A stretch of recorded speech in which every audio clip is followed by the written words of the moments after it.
जज साहेब, माझ्या विरोधी वकिलांनी असं सांगितलंय की माझ्या अशिलांना जास्तीत जास्त कडक शिक्षा झालीच पाहिजे, कारण त्यांनी हा गुन्हा स्वतः कबूल केलाय.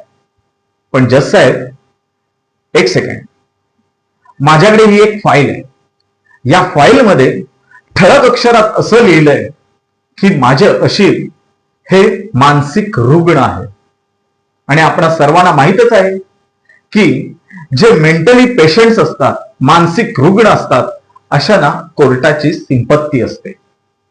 त्यांचा गुन्हा जरी सिद्ध झाला तरी त्यांना कोणत्याही प्रकारची शिक्षा होत नाही आणि या उलट त्यांना मेंटल असायलम मध्ये पाठवलं जातं. कदाचित हे माझ्या विरोधी वकिलांना माहीत नसावं आणि अशा या मानसिक रुग्णांची साक्ष कोर्टात गृहीत धरली जात नाही, म्हणून त्यांना शिक्षा होणं कठीणच आहे. धन्यवाद.